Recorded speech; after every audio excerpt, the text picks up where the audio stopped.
हरे कृष्णा। जय श्री श्री गुरु गौरंग गंधर्विका गिरधारी श्री राधा वल्लभ भगवान की जय। बलदेव सुभद्रा जगन्नाथ श्री सुदर्शन जी की जय। कृष्ण बलराम की जय। गौर गोपाल की जय। पंचत्वात्म श्री गौर हरि की जय। पतित पावन परम करुणामय परम आराध्य विष्णुपाद 108 श्री श्रीमद् भक्ति वल्लभ तीर्थ गोस्वामी गुरु महाराज की जय। नित्रीला परिश्रम विष्णुपाद 108 श्री श्रीमद् भक्ति दयित माधव गोस्वामी परम गुरुदेव की जय। नित्रीला परिश्रम विष्णुपाद 108 श्री श्रीमद् भक्ति सिद्धार्थ सरस्वती गोस्वामी प्रभुपाद की जय। श्री श्री गौर किशोर दास बाबा जी महाराज की जय। सचिदानंद भक्त विनोद ठाकुर की जय। वैष्णव सार्वभौम श्री जगन्नाथ दास बाबा जी महाराज की जय। श्री बलदेव विद्याभूषण प्रभु की जय। विश्वनाथ चक्रवर्ती ठाकुर की जय। उत्तम ठाकुर महाशय की जय। श्यामानंद प्रभु की जय। विश्वनाथ श्रीनिवासाचार्य प्रभु की जय। हरिनाम जय। रूपानु गुरुवर की जय। नरोत्तम ठाकुर प्रभु की जय। जय रूपानु गुरुवर की जय। जय रूप सनातन भट्ट रघुनाथ श्री जीव गोपाल भट्ट दास रघुनाथ क्षण गोस्वामी प्रभु की जय। प्रेम से बोलो श्री कृष्ण चैतन्य प्रभु नित्यानंद श्री अद्वैत गदाधर शिवसादि श्री गौर भक्त वृंद की जय। गंगा देवी जमुना देवी सरस्वती देवी की जय। भक्ति देवी की जय। तुलसी महारानी की जय। जय नित्रिल प्रहलाद महाराज की जय। सर्वविना शंकर नरसिंह भगवान की जय। जय नित्रिला परिश्रम विष्णुपाद 108 श्री श्रीमद् भक्ति प्रमोदपुरी गोस्वामी महाराज की जय। जय नित्रिला परिश्रम विष्णुपाद 108 श्री श्रीमद् भक्ति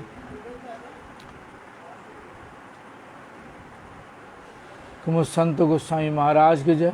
जय नित्रिला परिश्रम विष्णुपाद 108 श्री भक्ति संत विक्रम महाराज की जय। जय नित्रिला परिश्रम विष्णुपाद 108 श्री श्रीमद् भक्ति भूषण भागवत गोस्वामी महाराज की जय। नित्रिला परिश्रम विष्णुपाद 108 श्री भक्ति निकेतन तुर्जस्वी महाराज की जय। पूज्यपाद गुरुवर की जय। पूज्यपाद चंडीपाद गण की जय। मठवासी भक्त वृंद की जय। अनंत कोटि वैष्णव भक्त वृंद की जय। जय नित्यानंद शक्ति जहनवा देवी की जय। श्री राम शक्ति सीता देवी की जय। तदि आविर्भाव तिथि पूजा महामहोत्सव की जय। हरिनाम प्रभु की जय। हरिनाम संकीर्तन की जय। गौर प्रेमानंदी हरि हरि बोल। वंदेहाम श्री गुरु श्रीयुत पदकमलाम श्री गुरुन वैष्णव वाश्च श्री रूपां साग्रजातां सहगण रघुनाथान्वितं तं सजीवनं साद्वैतं सावधूतं परिजन सहितं श्रीकृष्ण चैतन्य देवं श्री राधा कृष्ण पदां सहगण ललिता श्री विशाखान्वितांश। गुरुदेव बड़ कृपा करी गौड़बाना माझे गोद्रु में दिया स्थान आगा दिला मोरे ए ब्रजे बसे आज्ञा दिला मोरे ए ब्रजे बसे हरिनाम कर गान किंतु कबे प्रभु जुगतार पीवे किंतु कबे प्रभु जुगतार पीवे दासे रे दया करी चित स्थिर होवे सकल सहिब चित स्थिर होवे सकल सहिब एकांते भजिब हरि शैशव जवने जल सुख संगे अभ्यास हैल मंद निज कर्मा दोषे देह हैल निज कर्म दोषे यदि हईल भजनेर प्रतिबन्धन वार्धक खाना पंचरोगे हत के मने भजीव बल कदिया कदिया तुम्हारा चरणे कदिया कदिया तुम्हारा चरणे पड़िया छी सुबियल गुरुदेव जय गुरुदेव गुरुदेव जय गुरुदेव गुरुदेव जय गुरुदेव गुरुदेव जय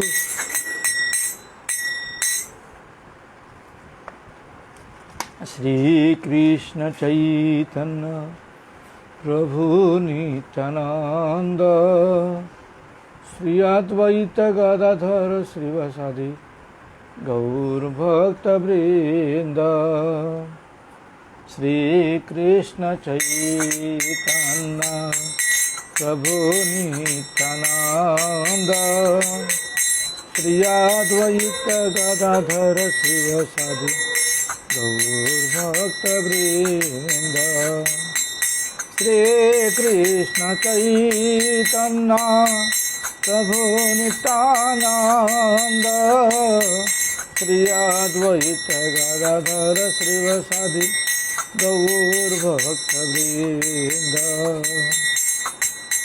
यही बार करुणा कर वैष्णव गोसाई पतित पावन तोमा बिना के नाई कारणी कटे गेले पाप दूरे जा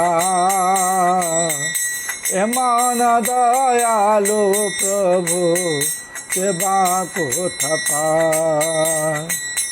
गंगार पर सहले पश्चाते पावना दर्शन पवित्र कर तुम्हार गुना हरि स्थान अपराधे तारे हरि नाम तुम स्थान अपराधे नहीं कहराना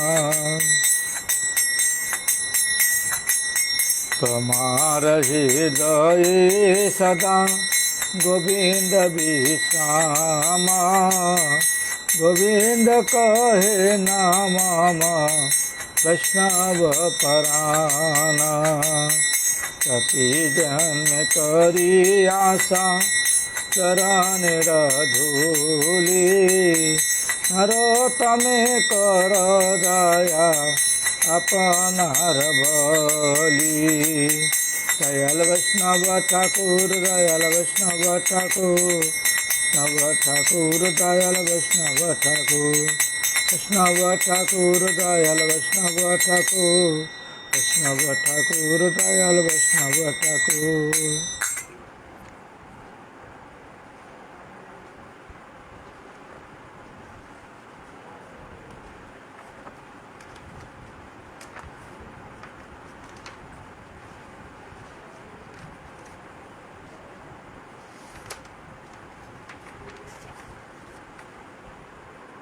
राधे जय जय माधव दैते राधे जय जय माधव दैते गोकुल तरुणी मंडल मोहिते गोकुल तारुणी मंडल मोहिते राधे जय जय माधव दैते दामोदर रति वरधन वेशे हरे निष्कुट वृंदावितने से राधे जय जय माधव दैते विषभानुदधि नवसशिलेखे ललिता सखी गुना रमित विशाखे राधे जय जय माधव दैते करुणा कुरु मयि करुणा भरीते सनक सनातन पंडित चरिते राधे जय जय माधव दैते राधे जय जय माधव दैते गोकुल तारुणी मंडल मोहिते राधे जय जय माधव दैते कृष्णा हरे कृष्णा कृष्ण कृष्ण हरे हरे हरे राम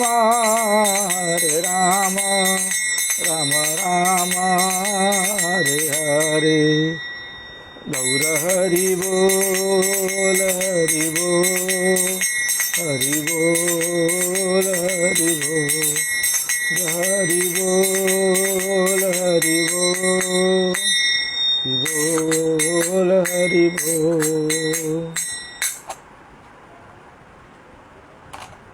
ओम अज्ञानतिमिरान्धस्य ज्ञानाञ्जनशलाकया चक्षुरुन्मिलितं तस्मै श्रीगुरवे नमः। वाञ्छाकल्पतरुभ्यश्च कृपा सिन्धुभ्यैव च पतितानां पावनेभ्यो वैष्णवो नमो नमः। श्रीकृष्ण चैतन्य प्रभु नित्यानंद श्री अद्वैत गदाधर श्रीवासादि गौरभक्तवृंद। हरे कृष्णा कृष्ण कृष्णा हरे हरे हरे राम राम राम हरे हरे। सर्वाग्र श्री भगवान के अभिन्न प्रकाशमय विग्रह श्री भगवद ज्ञान प्रदाता पतित पावन परम करुणामय परम आराध्यतम नेत्रिला परिश्रम विष्णुपाद ईश्वर श्री श्रीमद् भक्ति वल्लभ तीर्थ गोस्वामी गुरु महाराज के श्री चरण में अनंत कोटि साष्टांग प्रणाम करते हुए उनकी यही तो कृपा प्रार्थना करता हूँ। गुरुदेव प्रसन्न हो। पूज्यपाद शिक्षा गुरुवर के श्री चरण में अनंत कोटि साष्टांग प्रणाम करते हुए उनकी यही तो कृपा प्रार्थना करता हूँ। शिक्षा गुरुवर बिन प्रसन्न हो। कथा श्रवण पिपासु भक्तबिन मातृबिन पितृबिन सभी के यथावत संवादन करते हुए सबकी प्रसन्नता चाहता हूँ। सभी लोग प्रसन्न हों। आज नित्यानंद शक्ति जहन्मा देवी का आविर्भाव, भगवान श्री रामचंद्र जी की जो शक्ति सीता देवी उनका आविर्भाव, दो वैष्णवियों का आविर्भाव, जो भगवत शक्ति हैं दो लोग उनका आविर्भाव।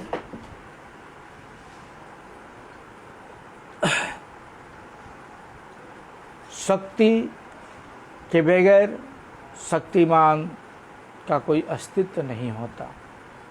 इसलिए जो शक्ति को नहीं मानता है, सिर्फ शक्तिमान को मानता है, उससे कोई फायदा नहीं होता। इसलिए भक्ति विनोद ठाकुर लिखते हैं, राधा भजने यदि मति नहीं हेला, कृष्ण भजन अकारथ गेला। ये भक्ति विनोद ठाकुर का कीर्तन है, जिससे पता लगता है कि राधा रानी कौन हैं और उनकी जो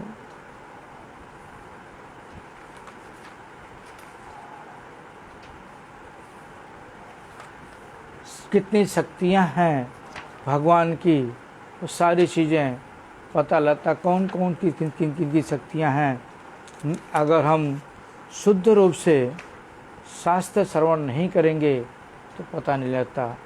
इसलिए भक्ति विनोद ठाकुर लिखते हैं, कोई कोई लोग सिर्फ कृष्ण की उपासना करते हैं लेकिन राधा रानी की उपासना नहीं करते। इसलिए भक्ति विनोद ठाकुर लिखते हैं, राधा भजने यदि मति नहीं हेला, राधा भजने यदि मति नाही भेला, कृष्ण भजन तब अकारन गेला। आतप रहित सूरज नहीं जाने, राधा विरहित माधव नहीं माने। बताते हैं कि राधा भजन यदि हम नहीं करेंगे तो कृष्ण भजन, अगर सिर्फ हम कृष्ण का ही भजन करते रहें तो वह सब बेकार चला जाएगा। आतप रहित सूरज नहीं जाने, जिस प्रकार से सूरज की प्रताप, सूरज के ताप को हमारे शरीर के ऊपर या संसार के ऊपर नहीं पड़े, मेघाच्छन्न हो, तो सूरज की फायदा क्या है? सूरज की किरण उनकी शक्ति है। शक्ति जब हमारे ऊपर, जब प्रकाश जब पड़ेगा उनका, तब हमें पता लगेगा सूरज का वैल्यू। सूरज की वैल्यू नहीं पता लगता। इसी प्रकार से बताते हैं, राधा विरहित माधव नहीं जानी, राधा के बिना माधव की पूजा नहीं होती। बताते हैं, केवल माधव पूजे जो अज्ञानी, राधा नादर करहि अभिमानी। केवल माधव की पूजा करते, केवल एकमात्र कृष्ण की पूजा करते हैं, वह अज्ञानी है। राधा का अनादर करके जो पूजा करते हैं वो अभिमानी हैं। कबहि नाही करबिता कर संग, चित्ते इच्छसी यदि ब्रजरस रंग। अगर आपकी ब्रजरस की इच्छा है तो, चित्त में अगर ब्रजरस की इच्छा है तो ऐसे व्यक्तियों का संग नहीं करना जो राधा रानी, जो भगवान की शक्ति हैं, उनकी उपासना अगर नहीं करते हैं तो। राधा दासी यदि है अभिमाना, शीघ्र ही मिलो ही तब गोकुल कान्हा। अगर राधा रानी क्या दासी होने की इच्छा है, अभिमान है, तब शीघ्र ही जो है राधा रानी का भजन करने से शीघ्र ही जो गोकुल के कान्हा हैं उनकी प्राप्ति हो जाएगी। ब्रह्मा शिव नारद श्रुति नारायणी, राधिका पदरज पूजये मानी। जो ब्रह्मा शिव नारद श्रुति नारायणी आदि जो देवता हैं, देवियां हैं, सारी की सारी राधा रानी की पदरज की ही पूजा करती हैं और उन्हीं को ही मानती हैं। उमा रमा सत्या सची चंद्रा रुक्मिणी, राधा अवतार सब अमनाय भानी। जो उमा रमा लक्ष्मी जो है, सत्यभामा जो है, सची चंद्रा चंद्रावती रुक्मिणी, जितने भी नारियाँ, ये जो नारियाँ हैं, देवियाँ हैं, ये सारे के सारे कहाँ से आई हैं? राधा अवतार सब अमनाय भानी। ये राधा जी की अवतार है, यह अमना है, वेद की वाणी है, श्रुतियों की वाणी है। है न राधा परी चर्या जा कर धन, भक्ति विनोद तार मांगे चरण। भक्ति विनोद ठाकुर बोलते हैं कि राधा रानी की जिनकी जो चाकर हैं उनका चरण प्रार्थना मैं करता हूँ। इस तरह से जो शक्ति की पूजा न करके शक्तिमान की एकमात्र पूजा करते हैं उनका सफल भजन साधन सब निष्फल चला जाता है। इसलिए शक्ति के बगैर शक्तिमान नहीं है। हमारे अंदर शक्ति अगर नहीं है तो हम निर्बल निशक्ति हैं, कोई शक्ति नहीं हमारे अंदर। तो हमारी जो शक्ति है, हम अगर किसी के ऊपर एक पत्थर अगर मारेंगे तो अपनी शक्ति के अनुसार ही तो मारेंगे, और हमारे अंदर वो शक्ति नहीं है किसी के ऊपर एक पत्थर मारने के लिए, तो हमारा फायदा क्या है। इसी अनुसार भगवान की जो शक्तियां हैं भगवान के अनुकूल रहती हैं, भगवान के साथ चलती हैं, भगवान की इच्छा के अनुसार चलती हैं। भगवान जो भी इच्छा करते हैं शक्तियां उनकी वो पूरा करती हैं। इसलिए हमारी सब इच्छा और हमारी शक्ति हमारे द्वारा ही होगा, लेकिन भगवान की जो शक्तियां हैं वह शक्ति और शक्तिमान में कोई अंतर नहीं है। शक्तिमान जैसे ही इच्छा करेंगे शक्ति वह काम करके आ जाएगी। हमें तो एक पत्थर मारना पड़ेगा, लेकिन भगवान पत्थर नहीं मारेंगे। भगवान इच्छा करने मात्र से शक्तियाँ उनकी काम करके आ जाती हैं। इसलिए जो भगवत शक्ति हैं वह भगवान के अधीन होती हैं, भगवान की छोड़ करके वह कभी अलग नहीं रहती हैं। इसलिए शक्ति के बगैर शक्तिमान का कोई अस्तित्व नहीं होता, और शक्तिमान के बगैर शक्ति का कोई अस्तित्व नहीं रहता। इसलिए शक्ति ही सब कुछ करती है भगवान की। तो आज नित्यानंद प्रभु की जो शक्ति है जानवा देवी, उनका आविर्भाव है। उनके विषय में गुरु महाराज लिखते हैं कि श्री बारोनि रेवत वंश संभवे तस्य प्रिये द्वय वसुधा च जाह्नवी, श्री सूर्यदासस्य महात्मनः सुते कुकुमदिमी रूप स च सुरतेजसः, केचित् श्री वसुधा देवी कलावपि विवृण्वते अनंग मंजरी, केचित् जाह्नवी च प्रचक्षते अभयन्तु समीचीनम पूर्वान्यात सताम मतम। गुरु महाराज लिखते हैं कि पहले जो बलदेव जी थे उन्हीं की जो पत्नियां थी बारुणी और रेवती, बारुणी और रेवत वंश में उत्पन्न रेवती थी। बारुणी थी और रेवत वंश में उत्पन्न रेवत राजा की जो पत्पुत्री रेवती थी, वे ही संसार में वसुधा और जाह्नवा नाम से नित्यानंद की दोनों पत्नियां हुई। वही दोनों इस संसार में नित्यानंद प्रभु की लीला में, महाप्रभु की लीला में ये दोनों नित्यानंद प्रभु की पत्नी हुई। किस नाम से? वसुधा और जाह्नवा नाम से। यह दोनों सूर्य के समान तेजस्वी थी, सूर्य के समान तेज था इनका। वह सूर्यदास की कन्या भी थी, और सूर्यदास जो थे उनकी कन्या थी।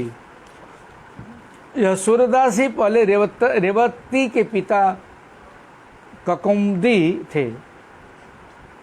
जो सूर्यदास हैं वही पूर्व जन्म में रेवती के पिता ककुमुदी थे। कोई कोई व्यक्ति कलयुग में श्री वसुधा देवी को अनंग मंजरी और कोई जाह्नवा देवी को भी अनंग मंजरी कहते हैं। आप बता रहे हैं कोई कोई लोग, किसी संप्रदाय के लोग जाह्नवा देवी को और वसुधा देवी को दोनों को अनंग मंजरी कहते हैं। सज्जन व्यक्तियों के अनुसार पहले की बात है, दोनों ही प्रशंसा के योग्य हैं। सज्जन व्यक्ति यानी साधु व्यक्तियों के अनुसार दोनों ही प्रशंसा के योग्य हैं। गुरु महाराज लिखते हैं, श्री जाह्नवा माता के पिता थे सूर्यदास सरखेल। श्री गौड़ीय वैष्णव अभिधान में श्री जाह्नवा माता की जननी रूप से भद्रवती लिखित हुई है। नवद्वीप से थोड़ी सी दूर शालिग्राम में श्री सूर्यदास सरखेल का श्रीपाठ था। शालिग्राम ग्राम का नाम था, वहाँ पर इनका घर था। सूर्यदास सरखेल श्री कंसारी मिश्र के तीसरे पुत्र थे। कंसारी मित्र थे, उनके तीसरे पुत्र थे। कंसारी मिश्र के पहले और दूसरे पुत्र का नाम श्री दामोदर और श्री जगन्नाथ। सूर्यदास सरखेल के छोटे 3 भाई थे, श्री गौरीदास, श्री कृष्णदास सरखेल और श्री नरसिंह चैतन्य। लिखते हैं, नवद्वीप हईते अल्प दूर शालिग्राम, तथा बसे पंडित सूर्यदास नाम। गौड़े राजा जवनेर काज सुसमर्थ, सरखेल ख्याति उपर्जिल बहु अर्थ। सूर्यदास चरी भ्राता अति शुद्धाचार, सर्वत विदित ताहा कही बखियार। श्री सूर्यदासेर गुण कहिल न जहय, वसुधा जहनवाना में तार कन्या द्वय। ये जो नवद्वीप के शालिग्राम ग्राम था, वहाँ सूर्यदास जी रहते थे और गौड़ देश के राजा के कार्यों में निपुण थे और कार्य करते थे। इन्होंने उनके द्वारा, राजा के द्वारा बहुत सा धन कमाया और राजा ने इनको सरखेल की उपाधि दी थी। ये 4 भाई थे और चारों आचरण में शुद्ध आचार था इन लोगों का, और इन्हीं की सूर्यदास की ही गुणों कोई कमी नहीं था। इनकी ही वसुधा और ज्ञानवा नाम की 2 कन्याएं थी। सूर्यदास सरखेल तारा भाई कृष्णदास, नित्यानंद दृढ़ विश्वास प्रेमेर विश्वास। सूर्यदास सरखेल के जो भाई थे कृष्णदास, उनकी जो नित्यानंद प्रभु के प्रति दृढ़ विश्वास और प्रेम था। और गौरीदास जो पंडित थे, वह सूर्यदास का आदेश लेकर के गंगा के किनारे अंबिका यानी कालना में आकर के रहने लगे। सरखेल सूर्यदास पंडित उदार, तार भता गौरीदास पंडित प्रचार। शालिग्राम है ते ज्येष्ठ भ्राता कहिया, गंगा तीरे कैलावास अंबिका आसिया।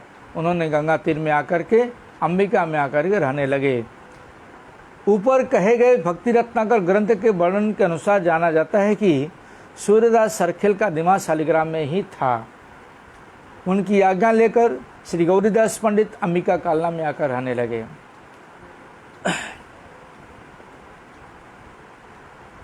भगवान की 3 शक्तियां हैं, श्री शक्ति, भू शक्ति, लीला शक्ति। ये भगवत तत्व नित्यानंद प्रभु में भी उक्त 3 शक्तियों का प्रकाश दिखाई देता है, क्योंकि नित्यानंद प्रभु कोई और नहीं है, भगवान के ही अभिन्न अंग हैं। इसलिए भगवान की जो शक्तियां हैं, वही शक्तियां नित्यानंद प्रभु के भी लीला में भी प्रकाश होता है, दिखाई देता है।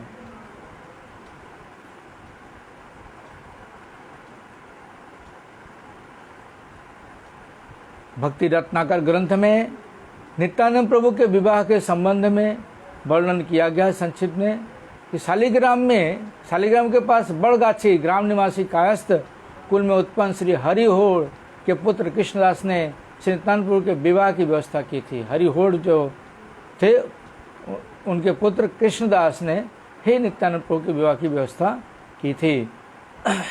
सूर्यदास सरखेल की दो कन्याओं के साथ विवाह के लिए चिंतित होकर सरखेल अपनी दोनों कन्याओं के विवाह के लिए चिंतित हुए थे और एक वृद्ध ब्राह्मण के कहने पर दोनों कन्याओं का विवाह राण देश के एक चक्रा ग्राम में विप्रश्रेष्ठ हड़ाई पंडित और उनकी पत्नी पद्मावती देवी की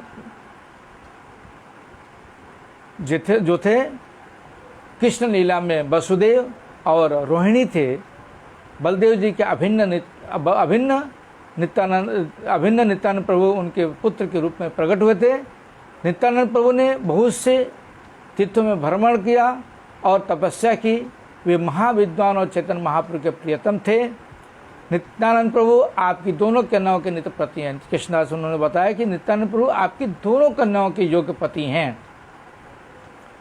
सूर्यदास सरखेल उक्त ब्राह्मण के निर्देश के अनुसार अपनी दोनों कन्याओं वसुधा जानवा को नित्यानंद प्रभु के पाद पद्म में समर्पित कर दिया तथा विवाह के बाद नित्यानंद प्रभु की कृपा से वसुधा जानवा को दोनों नित्यानंद प्रभु जी के बाएं दाएं बारोनी रेवती रूप में जिसे उन्होंने पहले स्वप्न के में दर्शन किया था उसे पुनः साक्षात रूप से दर्शन कर परमानंद में आत्मविश्व हुई।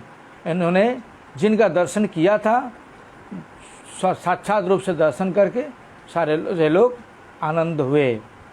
वसुज हनमारे देखे बारोणी रेवती अंग छटा कनक कुंकुम पुंजति बलदेव बामे दक्षिणे क्लेश विचित्र वसन भूषानि शोभामय भू भक्ते सुख दित्य माहेश्वर प्रकाश। देखिए आत्मविस्मित है सूर्यदास। सूर्यदास क्या है, इन दोनों का तीनों का दर्शन करके बहुत ही आभूषण वगैरह सब कुछ दर्शन किए, विवाह दर्शन करके बहुत ही विस्मित हुए। लोक शास्त्र मते सूर्यदास भाग्यवान नित्यानंद चंद्र दुई कन्या कैल दान। शास्त्र के अनुसार सूर्यदास बहुत ही भाग्यवान थे जिन्होंने नित्यानंद चंद्र को अपनी दोनों कन्या का विवाह किया। ओगो श्री जहन्मा देवी ये दासेर करुणा कर आज निज गुण घुचाओ झंतरणा तुम्हारा चरण तरी करी आश्रय भवन पार हव करे निश्चय। तुम्हें नित्यानंद शक्ति कृष्ण भक्ति दु गुरु यही दासे करह दास पद्म दान यही दासे करह दान पद कल्पतरु कतो कतो पामेरे करे छ उद्धार तुम्हारा चरणे यही कंगाल छार। भक्ति विनोद ठाकुर कल्याण कल्पतरु में लिखते हैं कि जहन्मा देवी आप इस दास पर कृपा कीजिए तथा आप ही आज ही अपनी कृपा से इसे तमाम दुखों से बचा लीजिए। मुझे पूरा विश्वास है कि जो आपके चरणों में आश्रय लेगा आप उसे भक्ति भाव सागर से पार कर देंगी। आप श्रीमन नित्यानंद प्रभु की शक्ति हो तथा कृष्ण भक्ति के गुरु हो। आप कृपा करके तमाम इच्छाओं को पूर्ण करा देने वाले अपने चरण कल्पतरु को मुझे प्रदान कीजिए।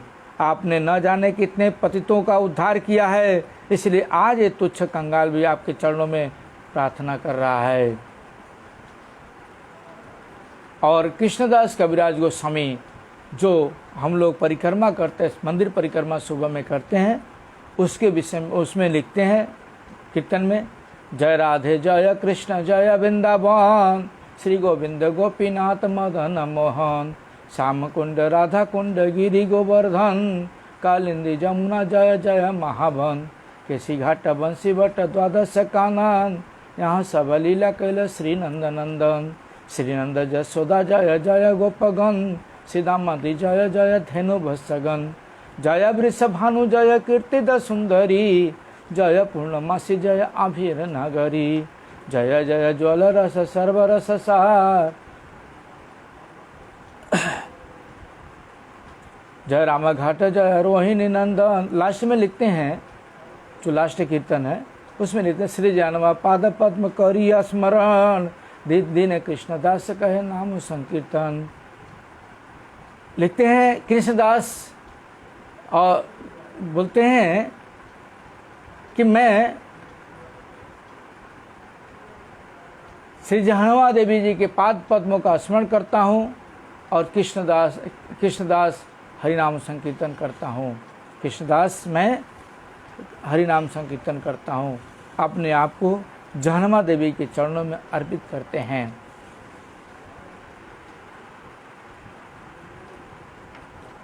और सती माता के नित्यानंद प्रभु का जब विवाह हो गया, बाद में सची माता की इच्छानुसार शांतिपुर में अद्वैत आचार्य के घर पर भी पश्चात सप्तग्राम में उद्धारण दत्त ठाकुर के भवन में कुछ समय अवस्थान कर किए थे।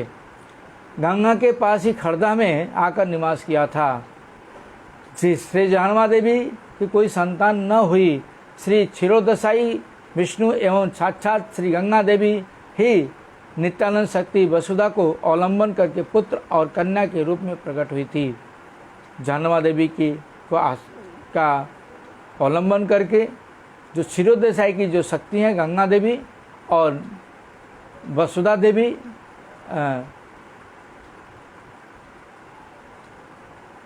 गंगा देवी पुत्र के रूप में और कन्या के रूप में प्रकट हुई थी। पुत्र वीरभद्र गोस्वामी या वीरचंद्र गोस्वामी के नाम से जाना जाता है और कन्या का नाम श्री गंगा था।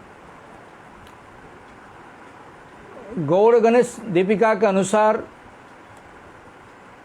श्री गंगा के पति श्री मध्वाचार्य साक्षात श्री शांतनु राजा के अवतार हैं। गौर गणेश दीपिका के अनुसार बता रहे हैं श्री गंगा के पति श्री माधवाचार्य साक्षात श्री शांतनु राजा के अवतार हैं। श्री वीरभद्र प्रभु श्री जानवा माता की कृपा शक्ति प्राप्त की थी और दीक्षित भी हुए थे। श्री नित्यानंद दास द्वारा रचित प्रेम विलास ग्रंथ के वर्णन के अनुसार जाना जाता है कि वीरभद्र प्रभु को श्री जानवा माता जी का चतुर्भुज रूप में दर्शन हो गया, जिससे उनका मन बदल गया तथा उन्होंने जानवा माता जी से दीक्षा ली थी। इसका उन्होंने खेतुरी ग्राम में जब रन्ना रसोई बना रही थी तो वहाँ पर सारे लोग थे, तो दोनों हाथ से वो आटा माख रही थी और उसी समय वीरभद्र प्रभु आ गए। उनका जो आंचल था माथे से सड़क के नीचे चला गया था, तो उन्होंने जानवा देवी ने दो हाथ प्रकट किए, क्योंकि दोनों हाथ से तो आटा माखा हुआ हाथ में, इसलिए उन्होंने दोनों हाथ तो लगा नहीं सकती, तो इसलिए उन्होंने दो हाथ प्रकट की और दोनों हाथ से अपने अचला को माथा से ढकी, जिसको देख करके वीरभद्र प्रभु बहुत ही आश्चर्य हुए और उनको शक्ति मान करके फिर उन्होंने उनसे दीक्षा ग्रहण किया था।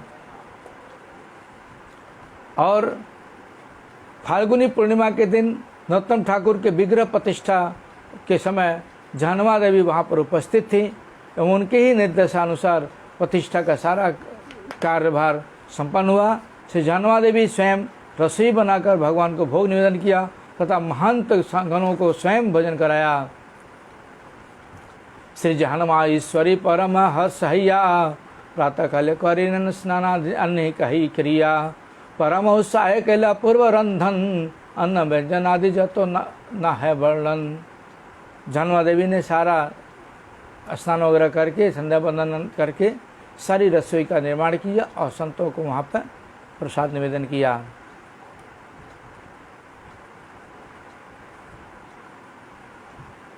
गौड़ देशे गौरांग प्रिय परिकर नृत्य में देखी सबे आनंद अंतर। श्री जानवा देवी सूर्य पंडित दुहिता नित्यानंद प्रेयसी से जय जगत पूजिता। प्रेम भक्ति रत्न प्रदाने प्रवीणा जे श्री ठाकुर महाशय नामे हृष्ट तेह। देखिए अलौकिक प्रेम वैराग्य प्रबल श्री जानवा देवी महानंद विहल। कृपा करी श्री खेतरी ग्रामे ते आसिया करे सवारे तृप्त संदर्शन दिया। श्रीमती जानवा देवी अनुग्रह जतो मोछार पामरता बड़ी बाकतो। बताते हैं कि भक्ति रत्न ग्रंथ में जानवा देवी का भ्रमण का वृत्तांत वहाँ पर लिखा गया है। उन्होंने खेतरी ग्राम में जाकर के जाने समय वृंदावन जाते समय खेतरी ग्राम से होते हुए उन्होंने वहाँ पर गई थी और बद विष्णु ग्राम में एक पाखंडी डाकू जो वृंदावन जाते समय पाखंडी डाकू को कृष्ण प्रेम प्रदान करके उसका उद्धार किया था। श्री जानवा देवी ने वृंदावन में पहुंचकर गौरीदास पंडित की समाधि देखकर क्रंदन किया था। गौरीदास पंडित तेरे समाधि देखी ते वहे बारीधारा नेत्र नारी निवारिते। अर्थात गौरीदास पंडित जी की समाधि को देखकर श्रीमती जानवा देवी जी इतना रोए की रोज कोशिश करने पर उनके नेत्रों से अश्रुधारा कम नहीं हुआ। उन्होंने जब वृंदावन में गए तो गोपाल भट्ट गोस्वामी, भूगर्भ गोस्वामी, लोकनाथ गोस्वामी, सजीव गोस्वामी, मधु पंडित इत्यादि जो बड़े बड़े गोस्वामी थे और ईश्वरी जहन्मा देवी को बहुत सम्मान किया था ये लोग। उसके बाद से जहन्मा देवी गोस्वामी को लेकर के मदन मोहन, गोविंद जी, गोपीनाथ जी दर्शनों के पश्चात राधा कुंड में पहुंची थी और वहाँ पर सर्वखंड श्री नाम संकीर्तन ही रथ में दुबले पतले श्री रघुनाथ जी का दर्शन किए, रघुनाथ दास गोस्वामी के दर्शन किए और उनके साथ साक्षात्कार किया। जहन्मा देवी ने राधा कुंड में 3 दिन तक रहकर भजन किया था। जहन्मा देवी कुंड के किनारे बंसी ध्वनि श्रवण करके और श्री कृष्ण का दर्शन प्राप्त करके प्रेमाविष्ट हुई थी। जहन्मा देवी श्री राधा कुंड के जिस घाट पर ठहरी थी वह घाट का नाम श्री जहन्मा घाट नाम से प्रसिद्ध है। श्री जहन्मा देवी वैष्णव को लेकर ब्रजमंडल परिक्रमा करती थी। परिक्रमा के समय उन्होंने श्रीजीव गोस्वामी से बृहद भागवतामृत श्रवण किया था। ब्रजमंडल परिक्रमा के बाद उन्होंने गौड़देश वापस आकर गौरमंडल के विभिन्न स्थानों भ्रमण किया। क्षेत्रीग्राम में 3-4 दिन ठहरे और मुर्शिदाबाद, नित्यानंदपुर की बाल लीला स्थली एक चक्रा ग्राम, सन महाप्रभु के सन्यास लीला स्थान कटवा, याजी ग्राम, श्रीखंड, प्राचीन नवदीप, सीधा मायापुर, अंबिका सप्तग्राम, उधारादत्त ठाकुर के घर के दर्शन करके खड़दा में लौट आईं। उन्होंने वसुधा देवी और श्री वीरभद्र प्रभु को समस्त वृत्तांत यथाक्रम से वर्णन करके सुनाया। गौड़ देश में भ्रमण के समय श्री जहन्मा देवी का कटवा में यदुनंदन आचार्य और श्रीनिवासाचार्य के साथ अजी ग्राम में श्री नरोत्तम ठाकुर और रामचंद्र कविराज और श्रीखंड के रघुनाथ के साथ साक्षात्कार हुआ था। नित्यानंद पार्षद श्री परमेश्वर दास ठाकुर ने श्री जहन्मा देवी की कृपा से वृंदावन में श्री राधा रानी के साथ गोपीनाथ जी के मिलन का दर्शन किया। परमेश्वर दास ठाकुर ने खड़दा में जाकर श्री वसुधा श्री जहन्मा देवी के प्रणाम करके उक्त अलौकिक घटना सुनाई तो सारी घटनाएं सुनकर जहन्मा देवी प्रेमिष्ट हो गई। उन्होंने आठपुर में श्री राधा गोपीनाथ के विग्रह की सेवा शीघ्र प्रकाशित करने के लिए परमेश्वर ठाकुर को आदेश प्रदान किया। जानु देवी ने यदुनंदन आचार्य की 2 कन्याओं श्रीमती और नारायणी के साथ वीरभद्र प्रभु का शुभ विवाह लीला में संपादन किया। श्री वीरभद्र प्रभु की 2 पत्नियां श्रीमती और श्री नारायणी भी बाद में श्री जहन्मा देवी की शिष्य हुई थी। आज के दिन ही वैशाख मास के शुक्ल 9वीं तिथि को अवलंबन करके नित्यानंद प्रभु शक्ति जहन्मा देवी आविर्भाव हुआ था। जय नित्यानंद शक्ति से जहन्मा देवी की जय। और आज हमारे प्रिय भगवान रामचंद्र जी का शक्ति सीता देवी का आविर्भाव हुआ था। सीता देवी के आविर्भाव के विषय में गुरु महाराज के मुख से, वैष्णव के मुख से जो सुना वो मैं आप लोगों को सुनाता हूँ। रावण के विषय में तो आप लोग जानते ही हैं। रावण बहुत ही दुष्ट था, सबसे वो कर लेता था। यहाँ तक कि उनके रावण के जो गण लोग थे वो ऋषि मुनियों के पास भी जाके कर लेते थे। ऋषि मुनि लोग कहाँ से कर देंगे? कर देने के लिए उनके पास तो कुछ ही नहीं है, क्योंकि वो भिक्षा करके खाते हैं। इसलिए उन्होंने अपने जंघे को चीर करके अपने रक्त को देते थे। तो उस रक्त जब भर गया घड़ा तो उनके जो परिकर लोग हैं उन लोगों ने ले जा कर के मंदोदरी को दिया। मंदोदरी ने और उनकी जो सासू थी सारे लोगों देखा, देख कर के इसको बोला ले जा कर के पहाड़ के किनारे कहीं इसको विसर्जन कर दो, मतलब ज़मीन में गाड़ दो। उनके जो दूत थे उस दूतों ने उस रक्त भरा घड़े को ला करके जनकपुरी में एक खेत में गाड़ दिया। वो लोग ज़्यादा बुद्धि तो था नहीं, थोड़ी बुद्धि, मूर्ख लोगों की ज़्यादा बुद्धि नहीं होती। वो लोग ऊपर में ही ज़्यादा मट्टी खोद करके नहीं गाड़े, थोड़ा सा मट्टी खोद करके उसमें गाड़ दिया। उसके वजह से जनकपुर में 12 साल वर्षा नहीं हुई। 12 साल वर्षा नहीं हुआ, राजा परेशान हो गए। जनक महाराज परेशान जब हो गए तो उन्होंने ब्राह्मणों को बुला करके उसका उपाय पूछा कि किस प्रकार से हमारे प्रजा सुखी हो, जिससे वृष्टि हो, आनंद हो। ये सारे उपाय जब पूछा तो उन्होंने बताया, तो ब्राह्मणों ने बताया कि महाराज आप दोनों मिल करके हल चला, सोने का हल चलावें, जिससे बारिश हो सकती है। तो राजा रानी दोनों मिल करके सोने का हल लेकर के उन्होंने चलाना शुरू किया। और थोड़ी दूर जब चलाया तो उस घड़े के मुख में वह हल का जो मुख था वो फंस गया। जब फंस गया तो राजा चिंता पड़ गई, क्या बात है। तो उन्होंने जो खोदा तो उसमें से एक कन्या, घड़े के अंदर से एक कन्या उत्पन्न हुई। जनक निसंतान थे, उनकी कोई संतान नहीं थी। तो उस कन्या को प्राप्त करके उन्होंने आनंद हुआ और सुनैना को दिया, ए लो तुम इसकी सेवा करो। उसके बाद जब सीता जी प्रकट हुई तब बारिश आरंभ हुआ, सारे लोग सुखी हुए। जनक महाराज उनको ले जा करके उनकी सेवा पालन वगैरह करके उनका बड़ा किया, नाम रखा सीता देवी। जब सीता बड़ी हो गई, शादी के योग्य हो गई, तो उन्होंने सीता की अलौकिक शक्ति क्या देखी कि शिव जी की धनुष थी, किसी के उठाने से उठता नहीं था। और सीता जी डेली जा करके उस धनुष का मार्जन करती थी, परिष्कार करती थी। और नीचे ऊपर सब परिष्कार करते थे। वो बाएं हाथ से धनुष को उठा करके और नीचे भी साफ करते थे। वो धनुष को कोई उठा नहीं सकता था, लेकिन जनक महाराज ने देखा कि धनुष को सीता जी उठा लेती।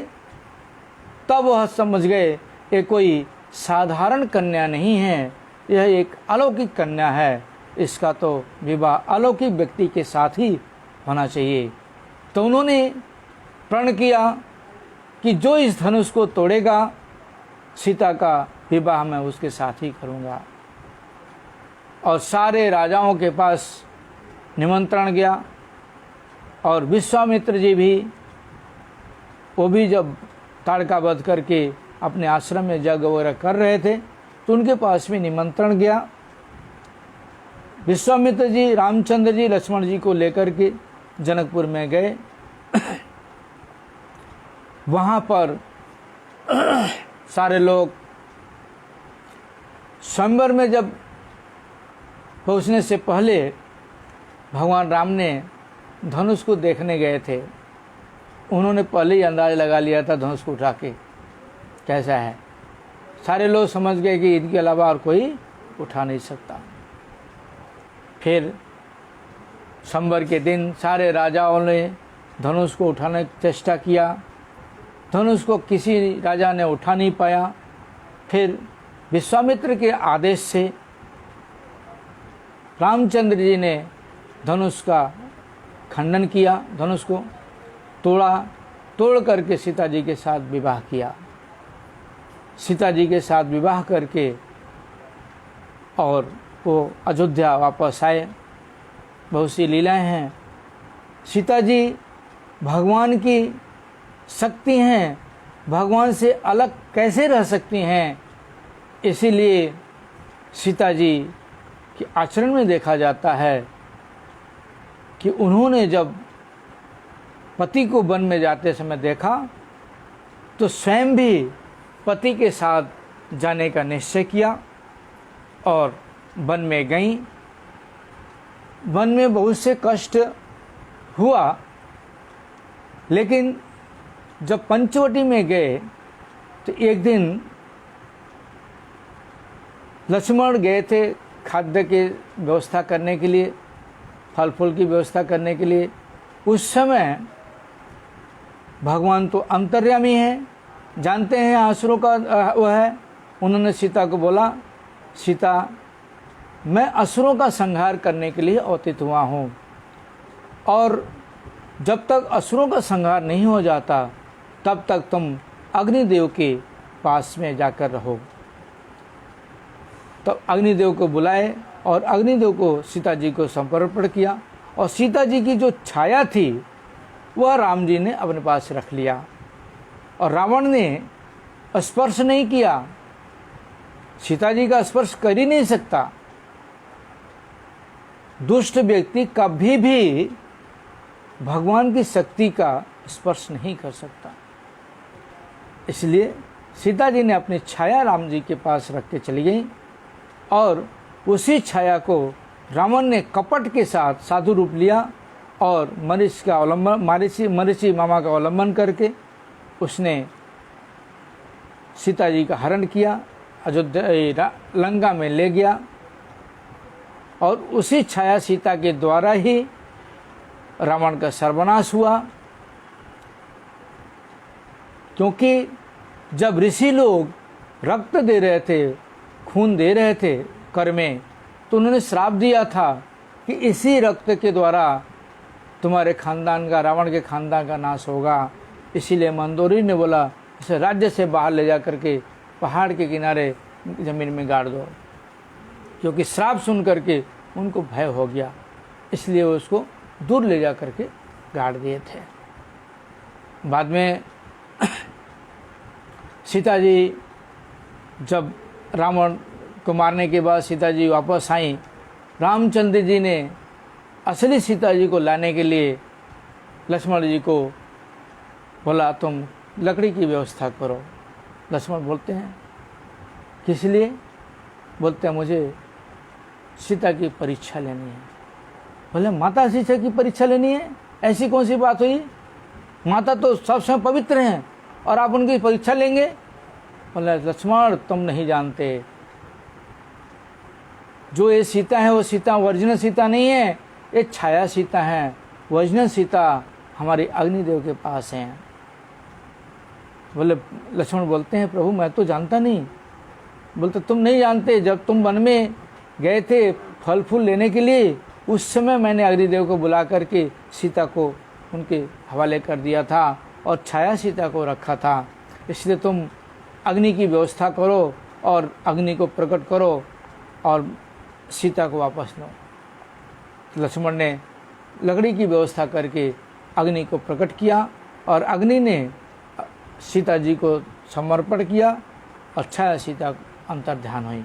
वो जो छाया सीता हैं वही द्रौपदी के रूप में हुई थी।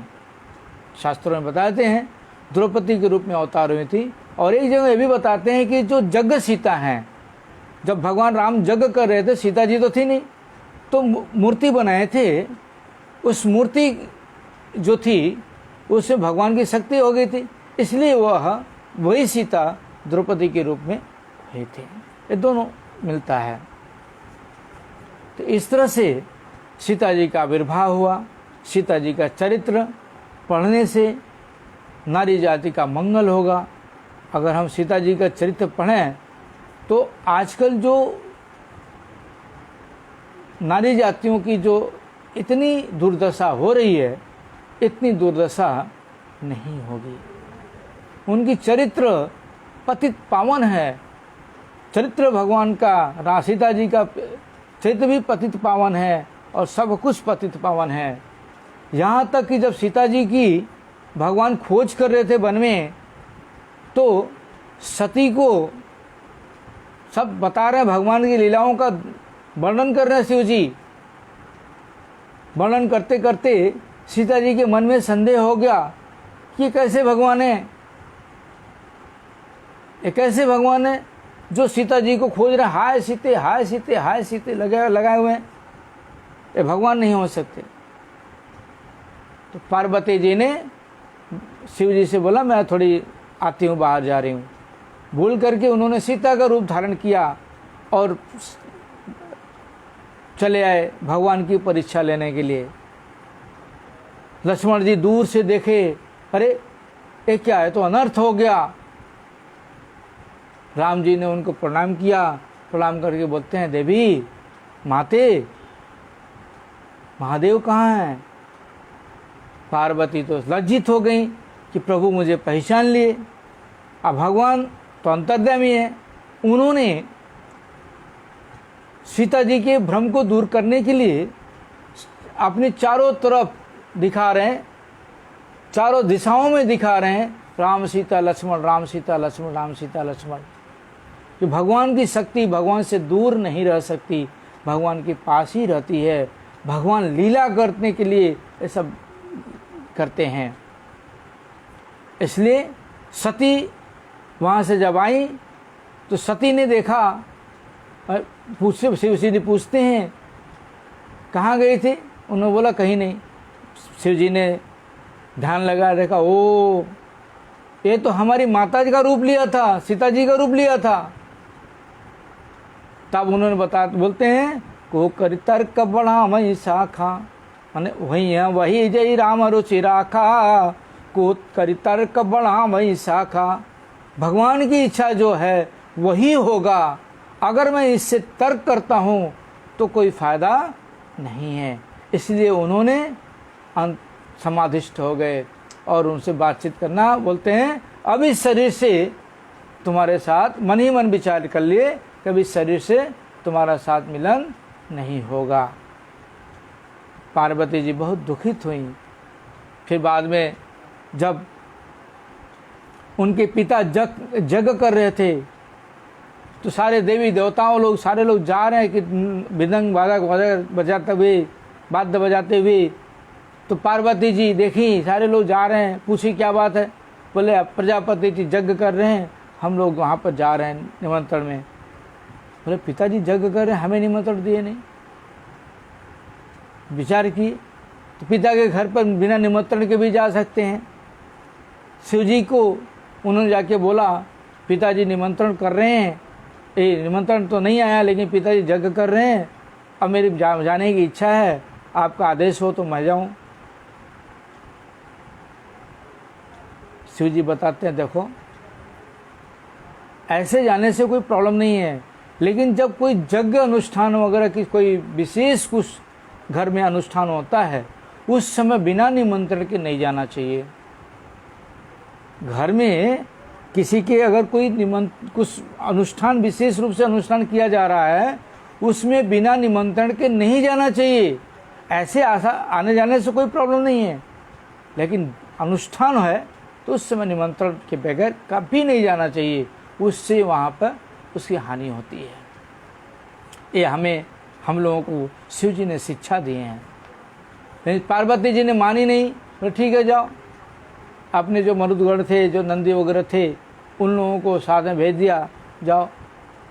वहाँ पर जब जाके देखा सीता पार्वती तो सबका आसन लगा हुआ है, सबके लिए व्यवस्था की गई है, लेकिन महादेव के लिए व्यवस्था कुछ भी नहीं है, महादेव का आसन नहीं है। सती ने देखा वो मेरे परम वैष्णव, वैष्णवाना में था शंभु, वैष्णव में परम श्रेष्ठ वैष्णव, उनकी यहाँ पर कोई स्थान नहीं है। लज्जित हो गई हैं और पिता को बहुत प्रकार से धुतकार किए हैं और यज्ञ में जाकर के अपने जोग बल के द्वारा अपने शरीर को भस्म कर लिया। वहाँ बहुत कुछ घटना हुआ। उसी सती के शरीर को लेकर के शिव जी ने नृत्य किया और सती के शरीर को काटने के लिए विष्णु भगवान ने सुदर्शन चक्र के द्वारा टुकड़े किए, 51 टुकड़ा किया जब, तो उसी टुकड़े के अनुसार जहाँ जहाँ जो चीज़ गिरा है वही शक्ति पीठ हुई है। काली घाट में कनिष्ठ अंगुली गिरी है, इसलिए काली घाट बोलते हैं। गुवाहाटी में वहाँ पर उनकी जोनी गिरी है, इसलिए कामाख्या बोलते हैं। ज्वाला में ज्वाला देवी जहाँ पे है उनकी जिह्वा गिरी है, नैना देवी है, नैन गिरा है, नैना देवी हैं। इस तरह से 51 पीठ तैयार हुआ है। लेकिन बाद में जब वो पार्वती के साथ पार्वती के रूप में आई हैं, हिमालय पर्वत के पुत्री के रूप में, तब उन्होंने विचार किया कि पिछले जन्म में हमने तो बहुत बड़ा अपराध किया था, जिसके कारण मुझे इतनी बड़ी सज़ा भोगनी पड़ी थी। अब ये अपराध मैं नहीं करूँगी, जिसके कारण आज भी शिव जी के साथ पार्वती जी विराजमान हैं। इस तरह से सीता जी के विषय में शास्त्रों में वर्णन है। सीता जी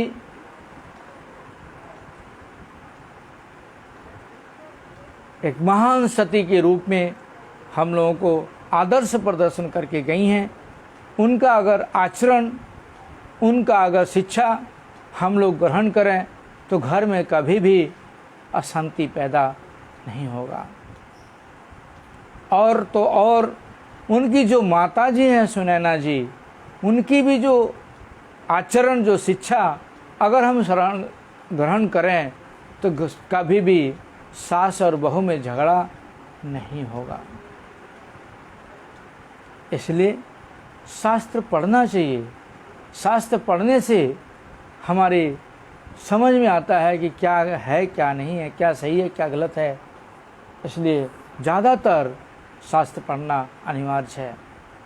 जो हमें गाइड रूप से मिला है शास्त्र, बहुत ही भाग्यशाली हैं हम लोग जो शास्त्र हम लोगों के पास है। इसलिए